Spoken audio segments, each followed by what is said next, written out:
Yakety yak, don't talk back.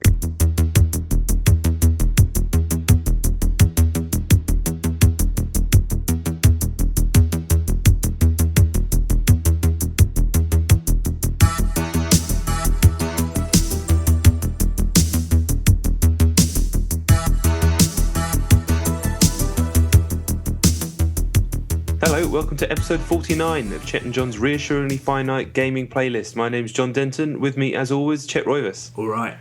So, you know the deal. 2 top 10 lists going from 10 to 1, 10 being the game we played the least, 1 being the game we played the most. Let's stop messing about. Chet, number 10.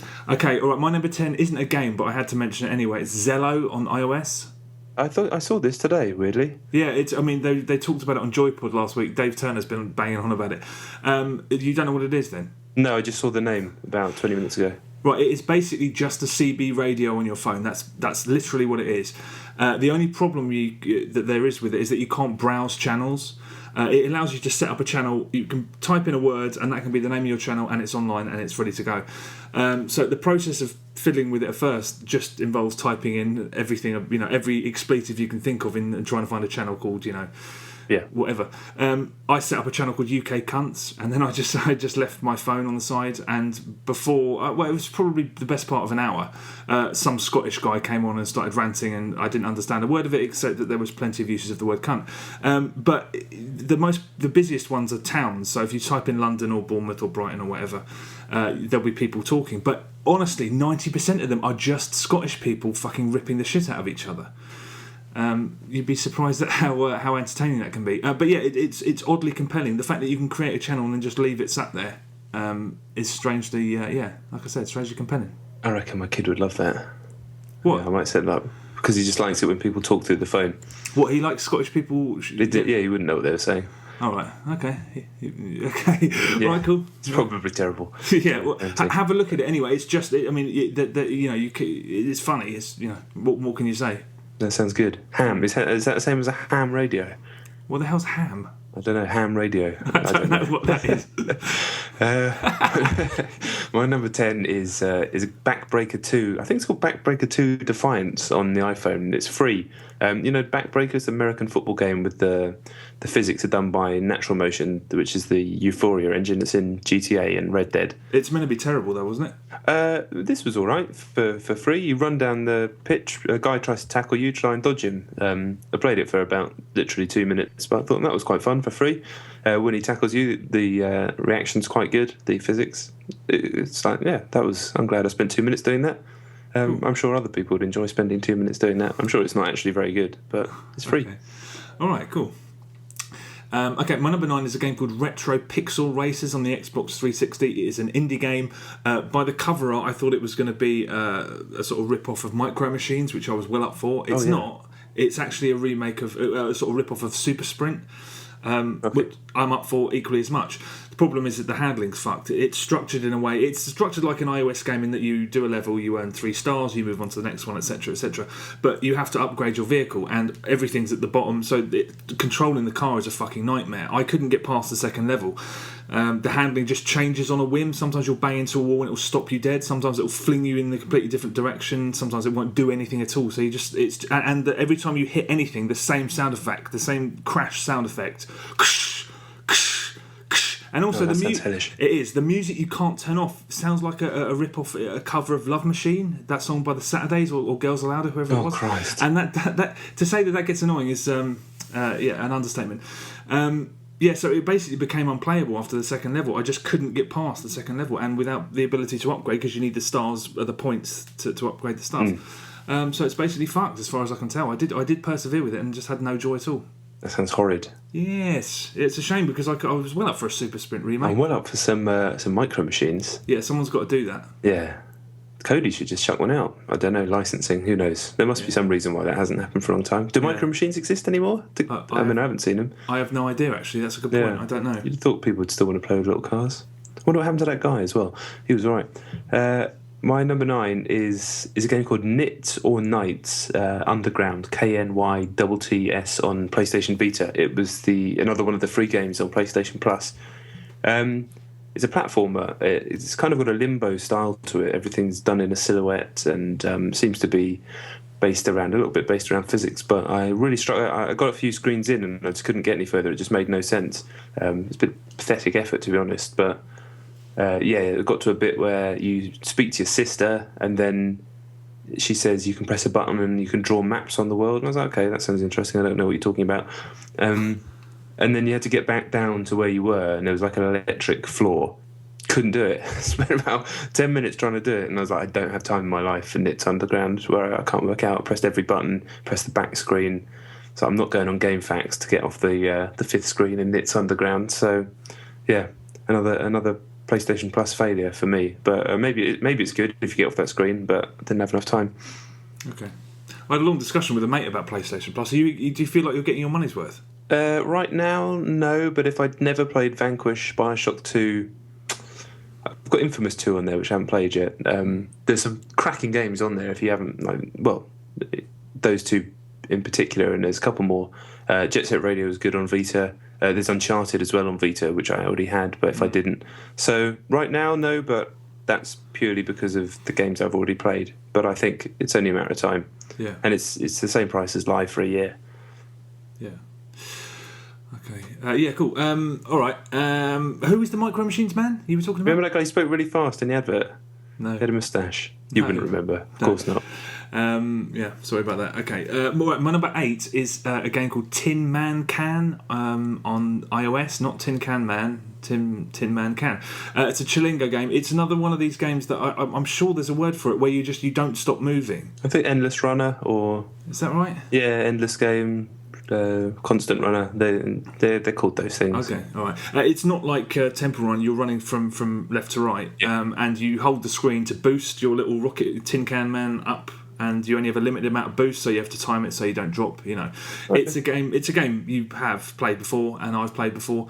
There's medals instead of stars. You can buy cheats, but the balance is right, and I never felt aggressed by it. I felt like that they did get that balance right, so I never felt the need to go and buy tokens and stuff. It's familiar, as I said, and it's a game that most people with an iPhone will have played some variant of, but I pretty much couldn't put it down when I started, so it must be doing something right. I mean, it's slick. I mean, the thing that's weird about Chilingo games is that they're incredibly slick, incredibly good looking. Like they sort of set the standard for what iOS games look like in a way, but at the expense of a bit of personality.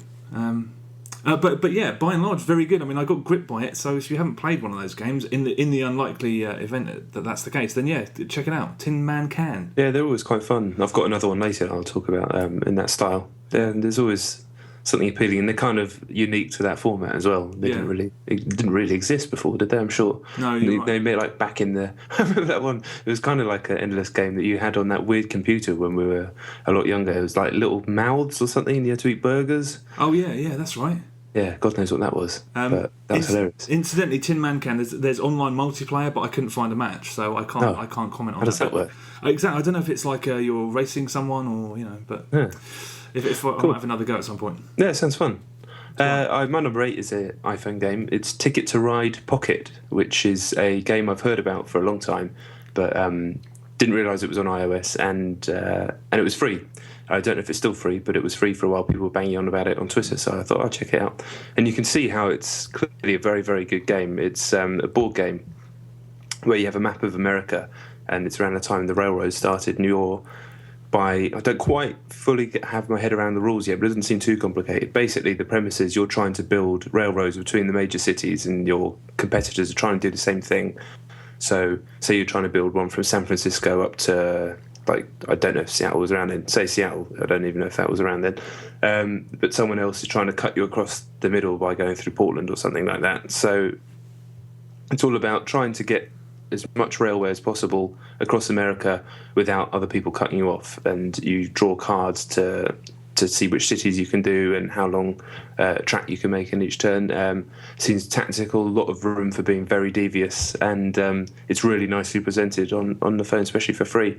I stopped playing because I thought, do you know what, I hope Chet picks this up, because I reckon you can play asynchronously, that word again. But I think that this would be a cracking game to do that with. But you're not 100% certain it's still free? Not 100%. I wouldn't be surprised. I wouldn't be surprised if it's still free. Right. Okay. Well, I'll as soon as we finish. I mean, this, it's been on Xbox Live and everything for years, and even a board game. I've heard people talk about it. It's definitely, a very, very good piece of software. Okay. All right. Cool. As soon as we stop recording, I'll have a look. Cool. Okay. My number 7 is Fist of the North Star: Ken's Rage 2 on the PS3. Shit. It's out this week, isn't it? Yeah. I literally only just got it not long before we started recording, so I haven't really played it that much. I've never played a Fist of the North Star. I never played the first Ken's Rage, I should say. I didn't know what a fucking sprawling load of Fist of the North Star. I thought it was just an anime movie from 20 years ago or so. But there's the games, there's the live action films, there's the fucking comic books and everything. It's a big, massive thing, and I had no idea. Because the first thing that comes up on the screen when you put in the disc is 30th anniversary. I was like, God, fuck. Blimey, that long? Yeah, we're old as fuck. Oh, yeah. Then there's a mandatory install on PlayStation 3, which takes probably about as long as the game did to create. It's and the first thing that comes up, actually, which is the first time I've seen it, they're like, do you want to play on easy mode? It's easier to progress if you do it on easy mode. Yes, play easy mode. And I was like, oh, all right, just I've never been so like that's the it was so aggressive about making sure that I went on easy, which I was like, fine. I just started the game. I had no idea what to expect because I'd never even seen one of these games running. It's just Dynasty Warriors, but you're always on foot and you don't have a weapon. That's basically it. I mean, I've never warmed to the Dynasty Warriors games. This kind of felt a little bit more entertaining. I mean, I'll talk about it more next week, but I was like, it's as simple as those, and it looks the same basically. And I was just like, this is okay. It's there's something a bit more appealing about hand-to-hand combat rather than sort of swinging a massive staff around. Can you do that stuff where you punch a guy and then walk away, and then 10 minutes later he dies? That's like the thing that the guy from Fist of the North Star does, is I punch you in a pressure point and then a timer will come up in the top corner. Oh, no, I didn't see it. They'll be like, and they die. No, I didn't see that. I mean, but literally I played it for about 20, 25 minutes. Yeah. But I'll talk about it more next week. Cool. Yeah, I don't like those types of games. But not me. Yeah. This one looks like it's more up my street than the others, so who knows? For sure. Where are we? Number 7? Yes. Yeah, I think so. My number 7 is Hockey Fights on Xbox Live Indie Games. It was recommended to me from the main dashboard because I played some other sports games, I guess. And it's pretty crap. It's 2 cartoon ice hockey players just punching each other. You can't move left or right. You can only punch high, punch low, block, and sometimes you can grab their shirt over their head, like in Happy Gilmore. You can get like 3 full fights in the trial. I did that twice, so it wasn't as crap as I thought. It was actually quite fun, and when you punch someone in the nose, like a tube of blood comes out their nose, which is kind of funny. There's not a lot more to say about it. I think if this game existed when I was about 8, I would have thought it was the best thing ever, but I played some shit back then. Sonic Blastman on the SNES. You ever play that? Terrible. Sonic Blastman? Yeah, it was like a Final Fight style game, but it was toilet. I finished it. This is don't get it. Obviously, don't get it. Have you got the Xbox 360 indie game bug now? No, I don't think I'd have even gone on there, to be honest. But it was actually recommended to me from the main arcade dashboard when I was looking for something else. So I was like, all right, I'll take you up on your offer. Cool, better than a fucking advert, anyway. Yeah, no doubt. That reminds me, actually. Do you remember that time when the indie games first launched? We played that field hockey game, and it was actually fucking brilliant. Oh my god, yeah, I do. That was really good. Yeah, I can't. I'm going to search for that later because it was actually, it was surprisingly good. If there's online multiplayer, I'm just going to buy it and then sit in a lobby and wait for all eternity until someone jumps in. Okay, all right, yeah, but I'll swerve that one anyway. Whatever it was called, I can't even remember. Hockey Fights. Genuine. Okay, well, my number 6 is Need for Speed Most Wanted. I won't talk about it for very long at all. I bought the DLC. It was on offer, wasn't it? Yeah, I think it's still on. There's some kind of EA sale. I'm pretty sure it's still ongoing. And incidentally, you can get SSX for $8.99. Oh wow! So just download it. Yeah, the DLC was half price. I'd be a little bit miffed if I did pay $100 for it because it does feel it is a little lacking.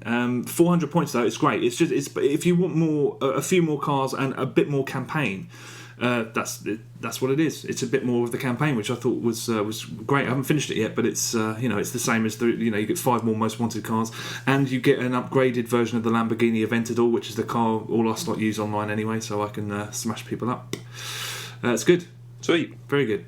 Yeah, I might get that for 400. It's worth it. put a lot of hours into that game. A lot. Sweet. Yeah, my number 6 is it's the Endless Runner game, Endless whatever game that I was talking about, Time Surfer. Yeah. It was written about on Eurogamer, so I thought I'd take a look. Did you ever play Tiny Wings, the one where the little bird slides down the curvy hills and he has to go shoop up the other side and fly for a bit? Funnily enough, my girlfriend is she loves it, and she gifted it to me a couple of weeks ago, and I still haven't touched it, so I will have a look. So that's a really nice game. This is basically that with a rewind mechanic. So if you fuck up, you can rewind. You've got a limited amount of rewind, and as you collect more gems as you go, and that builds back up, which is a really nice twist.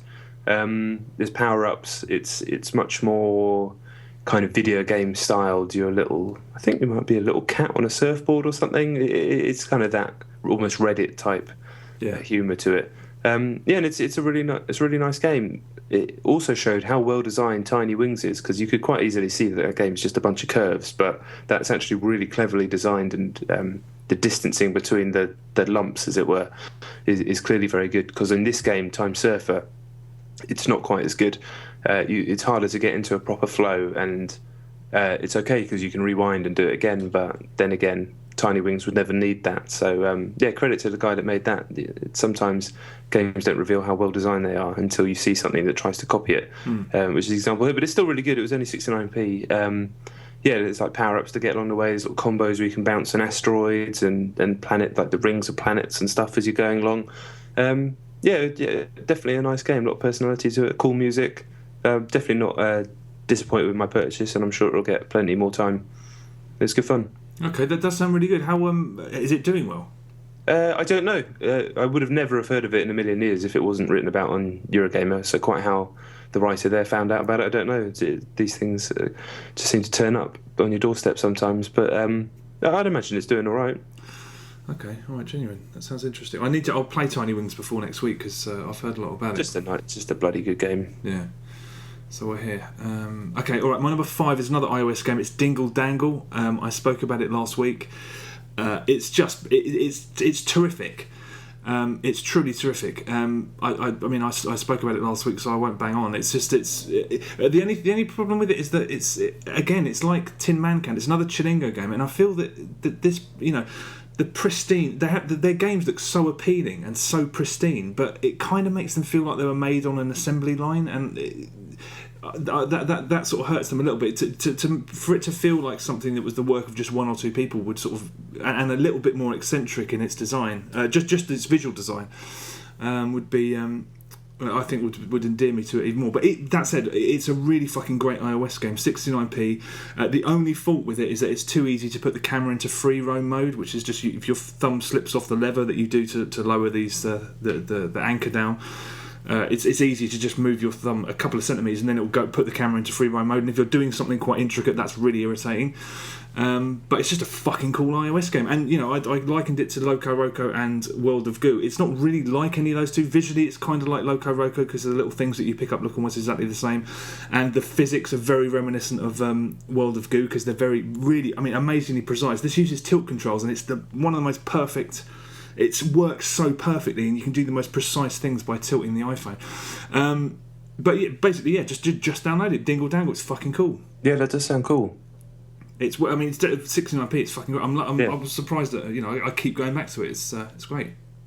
Yeah, it's amazing how fun some of those little ideas can be on a phone. No doubt. True this. Okay. My number 5 is a game called Skulls of the Shogun on Xbox Live Arcade. Have you heard of this? Yes, I have. Yeah. Yeah. So it's done really well in reviews. I'd heard about it for about a year now. Through different podcasts that I'd listened to. It's a turn-based strategy game where you play as General, I think, Okamoto of like Japanese fame, I guess, like a cartoon version of him, and he gets killed and he ends up in hell and he tries to break out of hell basically. And what it breaks down to is a really, really nice, stylish turn-based strategy game with a lot of cool ideas. First off, most of those games work on a grid system, be it Advance Wars, XCOM, whatever. This doesn't. You have like movement rings and you can move anywhere within those rings. There's 5 moves per turn, so you can have a bigger army than that, but it's only 5 moves per turn. And everything about it, it's just one of those games where something will happen and it will reveal a system that it's got in it, like the fact that they will carry those banners that, army people back in feudal Japan war, but that's also doubles up as their health. Or when you kill an enemy, you can eat their skull and that'll boost your guy that ate the skull. But do you want to take your turn to eat a skull, or do you want to take your turn to attack someone or defend your general? It's simple and keeps adding layers, even in the short-ish amount of time that I've played it. Just seems layering on systems, and every time it layers one on, you're like, that's a really clever idea. I can see how that's going to work later on. I can see how that's going to, add drama. Really, really well made. The guys who made it clearly know this genre inside out, upside down, and they're innovating. It's not going to be as good as XCOM, because I don't think anything in that genre will ever be as dramatic as XCOM anyway, but it's definitely up there. I wish, unfortunately, it's an Xbox and Windows 8 phone exclusive, or Windows Phone exclusive. It would be fucking perfect on an iPad. It really would be. It doesn't need a controller in any way, shape or form. These games always seem to me to be so suitable to handheld, but I'll never have a Windows phone, I very much doubt, so I'll stick with the Xbox version. But very cool. I can see why it's done well. Is it... Do you have any idea how much of what you played, where the trial stopped? Is the trial enough to give you an idea of how good it is? Definitely, yeah. You get the tutorial, the first fight, and then a whole proper fight after that. Oh, wow. Okay. Probably about 30 minutes worth of gameplay. Blinder. Okay, all right. I'll have a look. Yeah, it's very nice, really stylish. All the cartoony graphics are really nice. It sort of sits in between, it makes you feel like you're playing an 80s import game from Japan that nobody else knows about, but mixes that with Saturday morning cartoon's not right, but just a kind of familiarity as well. It's a really cool aesthetic by guys, very knowing, but not in an annoying way. Yeah, it's cool. Okay. Right, yeah, it sounds it. Okay, all right. My number 4 is Rock Band Blitz. Back on the Blitz. Yeah, I mean, I'm on every week. It would be number 1, obviously, but I'll put it at number 4. I don't know why. Who knows? No, the only reason I mention it is because I bought a load of new DLC. I spent 1,800 points on new DLC. The sale that they started, God knows when, is still ongoing, so the older stuff is cheap. And I just bought a load of stuff. I just realised something, that I've stopped. I bought all of the music that I liked. I did that a long time ago. So I just bought a load of stuff that I don't like. And Blink 182, I'm not a fan of them, but those songs are fucking perfect for Rock Band Blitz. Consistent, instruments are all consistent, really, really fast paced. I bought 2 of their there's 2 packs of their music. I bought them both. Fucking great. Lady Gaga as well, stuff like that. Actually, stuff that works better as some of the music I've bought really doesn't work. Some of the songs I like don't really work within the framework of Rock Band Blitz. So, Barbara O'Reilly being the best example I can think of. One of my favourite ever songs that's just absolutely atrocious in that game. Yeah, that's definitely one of the Who. All of the Who ones I've got on my thing don't really work on them really. I can't remember where I heard this, whether it was a rumour or whether somebody suggested it or what. But was it you? Something about there being a subscription-based thing for the music.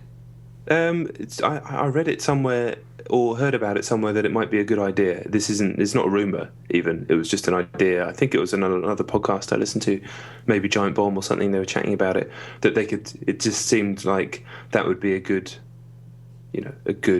direction for them to go in. And eventually, if you put down however much money, Spotify style, and then you just had the whole library that you could access, or even if you just you put down a certain amount, you're having a party on, say you're playing the instrument game as opposed to this one, you put down $5 or whatever for that night, you got the whole thing for like a karaoke stuff.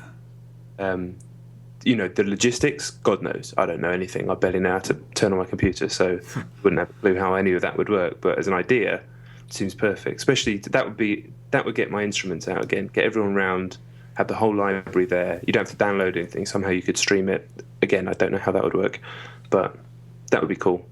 Yeah, it really would. I mean, it really fucking would. Again, yeah, I mean, I'm sure it's massively complicated, but I really hope that Harmonix are working on something like that, because it would be just a... Sure, they've definitely thought about it and spoken about it. There's no doubt about that. Yeah, well, I hope they do something about it. The mugs. Yeah, I need to play that again. Actually, I kind of forgot it existed. The game was kind of killed for me a little bit by your scores and your other half scores. Which is, as I've said repeatedly, is not the game's fault, but it's disheartening to think you've had a massively good run, you've got 5 gold stars, and then you're just like absolutely nowhere near your score. It's just that they've rebalanced it twice since you were playing it. So different modifiers do different things. They give you better scores. I think the reason I did so ridiculously well for the first few months is because the add-on power-ups that I was using were just a bit unbalanced. So. Yeah, you might do better than you did once. It was so damn fun to play. Yeah, I wanted gold star every son that I had, and I was doing well. That's it. I'm really good at the game in overall scheme of things. I'm definitely pretty damn good at it, but I feel useless. Never mind. Number 4 is a game you can't be bad at. It's Proteus. Have you heard people talking about that this week? No, not at all. No. It's the latest indie darling. It's one of those games. Is it a game? Is it not a game? It's a game. That's a stupid argument as far as I'm concerned. It's a fucking game. Who cares? Basically, it is a combination of sort of cel-shaded, sort of really old-fashioned pixel, like almost Acorn BBC Micro style graphics. You're basically put on an island, and it's kind of an idyllic place, and you just walk about. That's the game. You just walk about, and the island is generated different every single time you play, but the flow of the game is the same every time. You start off, it's spring, I believe. Yeah, you walk about. There's trees. Sometimes you find a frog and chase it. It's all in first person, moves like a first person shooter, and you just explore this island and different things that you go to set off different musical tracks. It's really nicely done. Some people have been absolutely raving about it. Some people have said it's made them cry. I worry about those people. I think they might need to see a doctor or something. But who am I to judge? I mean, I've cried at plenty of rubbish. I personally, when it comes to these types of games, prefer something with systems, with mechanics.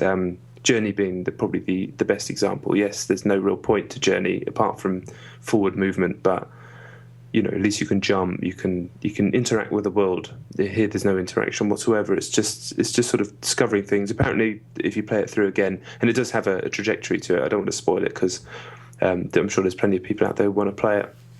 It kind of has a really, really loose, ambiguous story with no heavy-handed storytelling whatsoever, but you can kind of read into it if you want some themes in there. And it's certainly a nice game to play. It's quite relaxing. It didn't put me in any sort of transcendental meditational state or anything like that, which some people had referred to. I don't think it's powerful enough or relaxing enough to do that. And at the price at $6.99, I think it's maybe a little steep for what is essentially an hour of walking around. I think that if the game was 99p or free, I'd probably like it a lot more. And I felt it was a little bit stiffed, a little bit. But I'm happy that this can exist and get traction and get a following, even if this specific type of version of these games with no interaction whatsoever don't appeal to me. I'm not going to try and dictate, they shouldn't appeal to anybody. If it does it for you, powerful, all means. I just like the fact that this sort of thing can exist and get an audience where I don't think it could have a few years ago. Yeah. What format is it on? PC and Mac. Oh, right, okay. How much? You said it wasn't 99p? $6.99. Oh, wow, okay. At that price, I personally wouldn't recommend it, but having read the reactions of some people and listened to the reactions of some people seem to get a lot more out of it. I would recommend going to, if you live in the south of England, just go to the New Forest for the day, and you'll have a lot more fun. But that's just me. Okay, interesting. Okay, right. My number 3 is Assassin's Creed 3. I finished it again for the second time. I didn't even intend to play through it again, but I finished it again. I forgot. I didn't mention when I played it last time that it has a very, very wet, limp ending. With you chasing this apparition around those caves where the Animus is set up. It's kind of I was sort of awestruck by the game when I played it the first time. It didn't really bother me, but here I was just like, oh, it is a bit of a shame. But I just think it's incredible. It's funny, in the same 24-hour period that I finished this for the second time, I saw Django Unchained for the third time, and I might write something about it. Just the way that both of those have been received in some quarters is really kind of, I don't know, irritating is the wrong word, but there's an overemphasis on form, and I think that's a real mistake. Did you hear the BBC review of Django, the Mark Kermode review? No. It was... This of form. So, say that again? What do you mean by overemphasis on form? Well, for example, Kermode's review of Django, he was like, I laughed the whole way through. I was shocked, I was surprised, I was gripped, but it's ill-disciplined was the way he described it. And he can paint that however he wants. What that means is it's not conventional. And the fact that he sort of downgraded his feelings to it, his gut feelings to how he felt about that movie because it wasn't conventional was just, I thought that was ridiculous. I just felt like saying, why do you go to the cinema? You went through all that and then you're saying, oh, it's too long or whatever. I'm just like, I think it's so much better that there's that it's totally just a Tarantino film. And I wouldn't have it any other way. And that's the way I feel about Assassin's Creed 3. It's completely eccentric and slightly mad, and it doesn't give a shit whether you don't like it. This is what it is. And again, some critics were saying that it's a shame that you go from A to B and you want an action scene, but there's a cut scene, and it's like, I can't remember what game you were talking about. You were talking about something, but you just said, that's something else that games can be, and that's the way I felt about this. I was like, it does, it just because it differs slightly doesn't mean that it's a failure. For you can say it's a bad action game if you want, but I have no doubt that's that was not their primary intention. It's just disappointing that so many. I mean, by and large, from what I've looked at, I think it was more well received in the States than it was over here. By and large, on balance. And I have a sort of, I'm very interested in that period of history, and I am half American, so like I have one of the earliest memories I have is going to Gettysburg and going through. I mean, that's a different period of history, but still I have an interest in American history. But yeah, just the kind of way that it's perceived by some people as being a failure because it doesn't do what games previous to it have done, and I think that's a real shame because it is so fucking unique. Every time you talk about it, I'm like, I really want to play it. But then you say something like chasing an apparition around the Animus, and I'm like, fuck that. Yeah, the ending's a shame. But I mean, even if you hate it, at least it's a thing. It's something different. With a movie or an album, I'll happily take the time out most of the time to try. But when the game's 20 hours long, you just Yeah, I know. I mean, and again, the story really did. I found it very, very interesting the way they spun it. I mean, they always do it. They spin it around real figures who really existed and stuff. But this is something that I found much more interesting. So when it was story heavy, I didn't mind. I can see why some people did mind, but the fact that they're saying that that's a failure, that the game has failed fundamentally, is just a real shame. And it's just like be aware of what it's trying to do rather than just saying that it's. Funny enough, there was a conversation. One of those Polygon twerps was having a conversation with someone on Twitter about it because someone was slating he wrote a review of something. I can't remember, but it was the same kind of thing. That it was like everything. It was too technical the way he deconstructed it. It was like there should be a bit more. I felt this way. I felt that way. If you found Assassin's Creed 3 boring, fine, but the idea that they tried to make a hardcore action game and failed is just it's a shame that people seem to sort of think in that sort of way. But yeah, I mean it's a game that I as I've demonstrated could talk about for fucking ever. So if you get the chance to play it at some point, I'd heartily recommend it. Yeah, damn. Yeah, I do want to. You do make it sound interesting. I think I'd probably know within a couple of hours if I can hack it or not. Yeah, but. Yeah, you do make it sound interesting, and I am also. I'm not much of a historian at all, but that period of history does interest me. To see it in a world that I can explore and walk around in, that does interest me more so than even the European history of the previous games. Yeah. But it's tough. Yeah, I understand. I totally understand what you mean. But I mean, it's like Django. It is imperfect, but perfect because of that. I wouldn't have it any other way. I wouldn't have it. It's bold. So many critics are always looking in the indie game space for the next sort of, innovation's the wrong word because it's not innovative. It just does things its own way and things that haven't been done before, but just because of how they're ordered, it doesn't break sort of traditional rules or anything. I won't talk about it anymore. I love it, and I think it's an incredibly bold game that more people should try if they haven't. Damn. Yeah, you've sparked my interest once more. Damn, we'll see what happens next time. I was going to say next time in a game shop. There aren't any anymore. No, that's very true. That's probably not going to happen. My number 3 is another game that's bold and certainly has a lot of flair. Is DMC Devil May Cry. I won't talk about it too much. Talked about it loads, obviously. Gonna take this opportunity to pick a few tiny little flaws. The final boss, the camera's a bit shit. It dips a little bit towards the end. There's a decent argument that there should be a lock on, especially on the harder difficulties. But I can also see how that might break the game. The fact that there is a free camera, which there isn't in old DMCs. I'm not sure, but overall, still marvelous. I'm still marveling at how clever and bold and imaginative the game is, combined with shit hot combat. I just full of admiration for the game. I won't talk about it too much more.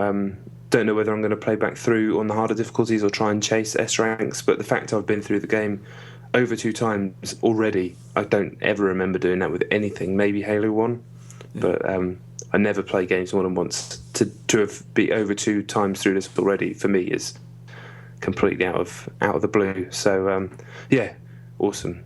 Yeah, it's fucking heartbreaking that if it doesn't seem to have sold very well. Yeah, I know. It's tough. That is tough. As always, it all depends on the budgets of the game, the marketing budget, etc., and what all that stuff means, their projections. But it does seem like it's undersold. But everything's going to undersell, I think, now. Especially now, people know new consoles are coming. Yeah. Apart from GTA, and probably, I imagine Bioshock will do well. I think a lot of games are going to struggle a lot until next gen. But then who's got money to fork out for a new console? I don't even know if that's the answer. Well, they've got money to fork out for iOS devices and Samsung Galaxies and stuff. So I think people will buy machines as long as they're not too overpriced, but they need a reason to. Yeah, no, that's true. Who knows though? I mean, who the fuck am I? I'm not Money Martin. I don't know anything. Yeah, to be honest, I think it's £40 at this particular point in time is a lot of money. It is, especially when you're looking at a version that's on PC that's better in every way, and is half the price. Yeah, that's true. That hurts, and it didn't used to be like that a couple of years ago because most games didn't come out on PC, or they came out 6 months later and they were just a bit of a shitty port. But now, you know, the 60 frames per second. Have you seen how good DMC looks on PC? I haven't, no. It's just, everything's cleaned up to the point. It looks like an oil painting, man. It looks fucking amazing. And you can play it with the 360 pad. You can hook it up with big picture mode through Steam to your TV, so you're not losing anything. The old PC argument, you know, it's exactly the same experience, but 60 frames per second, and looks incredible for 20 quid. If you know, I don't know, there were rumours ages ago that the new generation of consoles are probably going to be heavily upgradable, so they're going to be like PCs where you have to buy expansion packs and stuff. I'm just going to fucking buy a PC. Yeah, it's getting to the point where I might drop like sort of 600-700 quid on a PC that's going to last me a few years. Yeah, because this is getting silly, and Steam is an amazing service. Yeah, I do feel like I'm missing out on a lot of stuff that I shouldn't be. Yeah, I don't like playing inferior versions of stuff, you know, at all. Okay. All right, speaking of inferior versions of stuff, my number 2 is Rainbow Six Vegas on the Xbox 360. Did you ever play this? I played it when it came out, yeah. I didn't realise how old it was. It came out like within the first year of the Xbox 360. Yeah.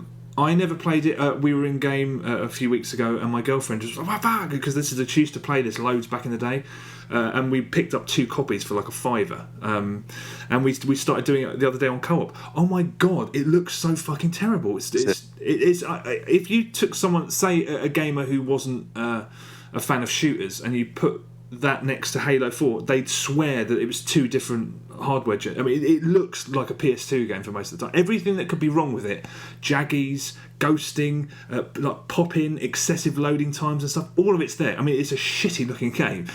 I remember, because I think I reviewed it for Games TM years ago, and I remember it was like the business, how good it looked.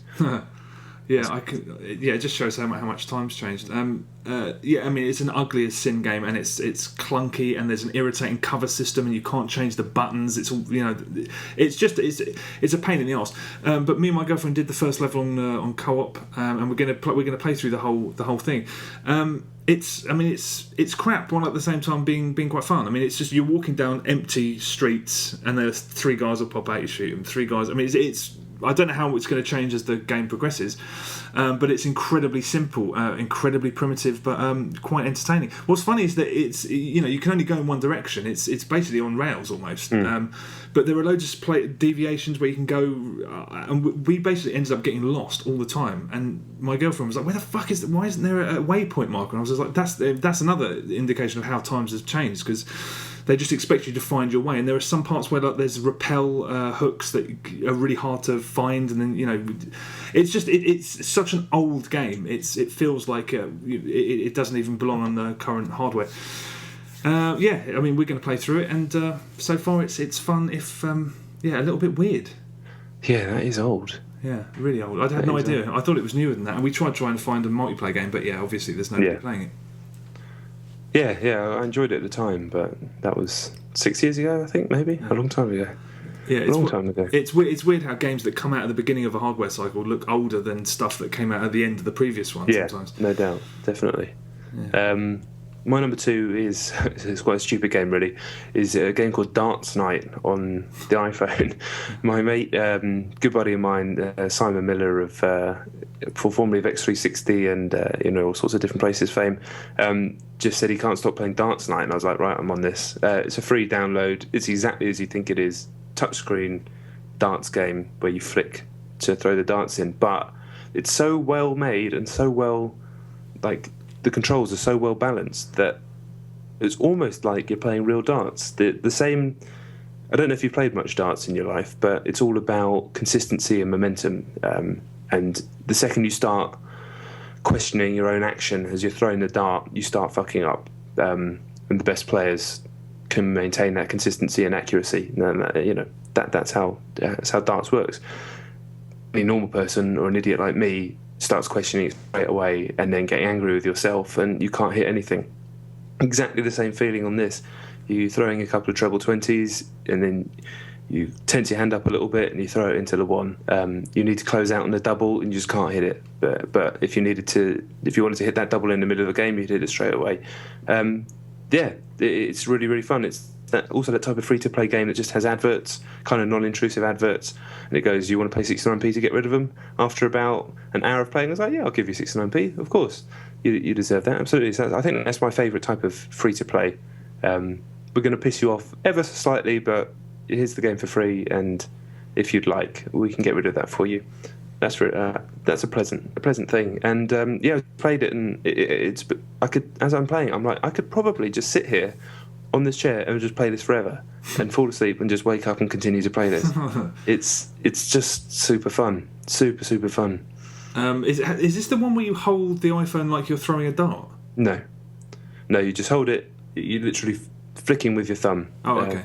But it's just really, really accurate and really well balanced. And straight away I was hitting it into the 20 and I was like, okay, so this isn't going to be too much of a struggle. So there was one on that Clubhouse games on the DS where you use the stylus, but it was really difficult to aim. And I've played loads of darts games where you have like a wobbly dart on the screen, you have to stop it, and then they're just shit. This one, it feels like playing darts. It's the best darts game I've played, and I really do like darts. As daft a game as it is, I do like it. Okay, that definitely sounds intriguing. Who made it? It's fun, it's free. It's fun as fuck. Do you know who made it? No, some darts guy. I don't know. Okay, all right. Well, freebie, I'll have a look. If I remember, which I won't. No, of course not, but it's fun. It's bloody good fun. Okay, all right, that sounds interesting. Okay, well, my number 1, I won't talk about it. Battlefield 3. Okay. I'm so madly as in love with it now as I ever have been. When's the last pack out? Early March, I think. Okay. So quite soon. We've over the weekend. Me and Tom played just an obscene amount of time this weekend, and we were playing. We just got completely sucked into close quarters. I mean, like completely sucked in. It's so interesting how we've over the last few weeks we've periodically revisited every expansion and just fallen madly fucking in love with it. We had a fucking blast on close quarters, man. It's so much fun. We were playing other game types too, but just that's what I mean. We've kind of dismissed all of the packs as they've come out, apart from the most recent one, Aftermath, Close Quarters and Armored Kill. When we've gone back to them and been like, "Fuck, this is really damn good." But then again, there were balancing issues at first, so that's probably why. It's probably the most rewarding game I've ever played in my life, along with like Street Fighter. It's just I love it so much. Wow. Yeah, I've retired, but Battlefield 4 this year. You'll be back on for after Endgame, though, surely. I'll probably play one evening's worth. Yeah. Well, capture the flag on those motorbikes and stuff. I'm so far behind in the rankings that I'm basically useless. Everyone's like double 100 or something, and I'm still like first round through about 25. I'm not, but I'm same here. I'm only 30 something. Yeah, you can't be 25. Yeah, with the second round through, I'm still on the first round through. No, I'm on the first. What do you mean second round through? Yeah, you get all the way to the maximum, and then you start again. Oh, you mean the little eagle thing? Yeah. Oh, you haven't even done that? Yeah. Oh, shit, okay. Yeah. So I'm basically just running around like a scrawny little kid while everyone's fucking built like Marcus Phoenix. And, it's stopped being fun the last few times I played because of that reason. But shame. It's not the game's fault. I mean, I can't blame people for playing a great game. But I'll be there for Battlefield 4 next gen, no doubt. Nice. My number one is Dead Space 3. I've written a review of Dead Space 3. It's the lowest review in the world. It was certainly not a thing that I aimed for in any way, shape or form. I thought that there would be other reviews down where mine was, which is only a 5 out of 10. It wasn't that low. In fact, the Kotaku review is probably, they don't score, but that would probably score lower than me reading the text. And was very succinct, actually, in how it summed the game up. I went in, as you can listen to the 2 weeks ago's podcast, I was still very positive about this game. I wasn't getting sucked into the naysaying and the negativity. I thought Visceral knows what they're doing. Microtransactions, I don't care. I'm sure that won't affect the game too much. Co-op, don't care. Snow Planet, don't care. But I just really, really didn't like it at all. And it wasn't for those reasons, really. Co-op is actually quite good. First of all, it is an action game now. It's not scary. Just isn't scary. I mean, I didn't find one or two hugely scary, but they did stuff, classic horror stuff with misdirection and messing with your expectations and creating a real atmosphere and sense of dread, and using classic video game horror stuff like restricting your health, restricting your ammo. 2 to a lesser extent, but still did it. 3 doesn't really do that. There's shitloads of health, there's shitloads of ammo. I'm sure if you play it on a harder difficulty, there isn't, but the thought of playing it on a harder difficulty makes me want to fucking yak, because so many, every combat encounter, and there are constant combat encounters, because that's all the game is. Go into a room, combat. Go into the next room, combat. Wait for a lift. Wait for another lift. Combat. Every combat encounter is at least twice as long as it should be. 10 dudes will come up, you kill them, you survive. Rah! Fucking guy jumps out of a vent, wiggling his arms at you, and he's like, fuck off, just fuck off. They back you into a corner where you can't see your health, your stasis, or how much ammo you have left because of the HUD design, which was a really cool idea in Dead Space 1 and 2, but the game's far too hectic now. And it just absolutely did my head in. The level design is insipid, really. It's just corridors. There's no like...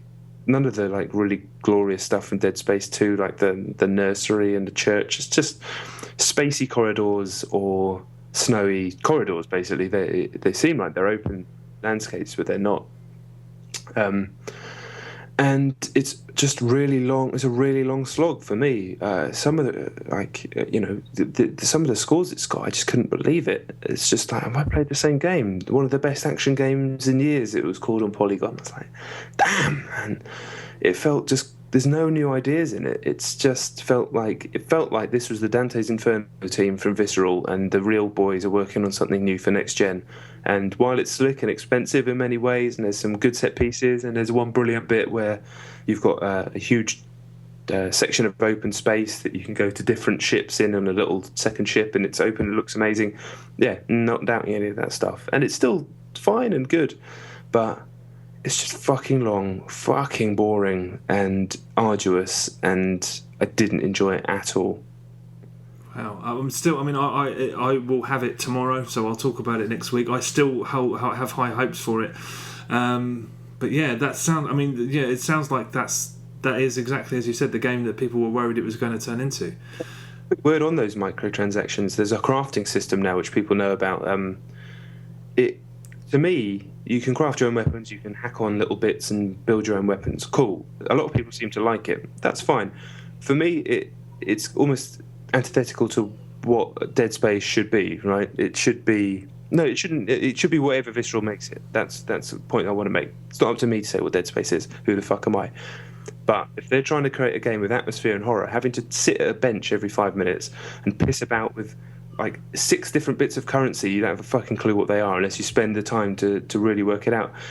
To me, it destroyed the immersion, destroyed the atmosphere. And then when you've got big buttons saying buy more at the bottom of the thing, that doesn't help either. But even if that wasn't there, it would still be a problem for me. I ended up multiple times making weapons for myself that were almost useless. And it was only towards the end of the game I really started to get my head around what it was. And then you get a bespoke weapon anyway that I just use for the rest of the game. Other people bug the crafting thing. I thought it was completely out of place. Okay. Shit. I mean, I'm so eager. Have you heard about that exploit that people have found? Yeah, but that sums it up. That sums it up. Do you want to spend your time in an atmospheric, immersive horror story, action horror story? It's fine that it turned into an action game. That's up to them. No problem with that. You can make whatever game you want. That's cool. I'll judge it for what it is. But do you want to spend your time fucking about in a little room trying to gather so many resources so you can make a weapon? I mean, imagine a film where the guy's just stopped for an hour to just fucking, pick up enough stuff so that he'll definitely go and win the final battle. There's no pace to it when you do that. And that's how some people play their video games. But I've always said I like to play a role. I like to get inside the person that I'm playing and, follow a narrative in a game like this and feel like I'm part of it. This game is constantly pulling me out of that. And then it's throwing so many enemies at me that it's just annoying. I'm just getting overloaded by enemies. They're just sprinting at me constantly. They're not scary. They're just fucking annoying. I was like, fuck off. And then 3 more would come. Fuck off. I'm just busy. I'm trying to do all these fucking chores that these people keep making me do. Can you pick this up, Isaac? Can you just go and lift this, get this piece of metal and pick it up for me, please? I didn't like the game. Shit, I'm so interested to play. I can't wait. We'll talk about it next week. I take it you're not going to play anymore or anything? No. I mean, in my mind, I'm like, this is fucking shit. 1 out of 10. Obviously, you have to be a little more professional than that. But it's a game about doing chores. That's what Dead Space 3 is to me. It's a game about doing chores, and the whole thing felt like a chore. And I hope, sincerely, that I'm the only person that feels like this, and everybody else who buys that game or plays that game loves it. Absolutely. I really hope they have a cracking time. I wouldn't want anybody to have a bad time, but myself, I had a bad time. Is the wicked multiplayer from Dead Space 2 in there? No, they killed that, thankfully, and replaced it with thoroughly decent co-op. The co-op does some clever stuff where the second player has like hallucinations that the first player doesn't see. So they'll be like, look at this there. That as an idea is great. I don't really see it's going to be anything more than a gimmick because it's just a constant fight with a billion enemies. If it had been a lot slower and scarier, that could have worked really well. But I don't think the co-op spoils the game because it's an action game now. It's not up to me to say what Dead Space should be. I don't think it's up to the people that make it, but I didn't like what they made. Okay, fair enough. All right, well, I'll tell you what I reckon next week. Okay, well, that's us done. Thank you very much for listening, as ever. Check us out, Facebook, Twitter, YouTube. Check the site out, I guess. There's stuff on there, you know how it is. We'll hopefully speak to you again next week. See you again next week, whatever. Episode 50 next week, and Chet never actually likes to tell people Twitter and website is. It's the finiteplaylist.com. Just search for us on Facebook, Chet and John.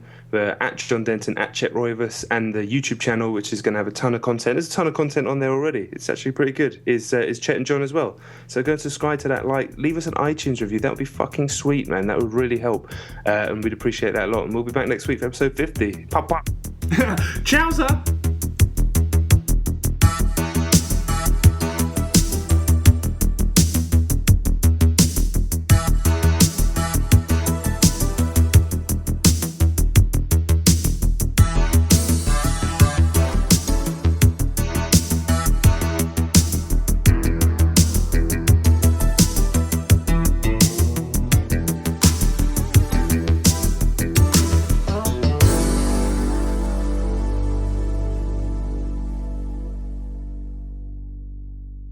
is the Micro Machine Man, presenting the most midget miniature motorcade of micro machines. Plus incredible Micro Machine pocket playsets. Each one comes with its own special edition Micro Machine vehicle and fun, fantastic features in this Micro Machine service center and many more. And these playsets fit together to form a perfectly precise Micro Machine world. The Micro Machines, collect them, race them, trade them from Galoob. Remember, if it doesn't say Micro Machines, it's not the real thing.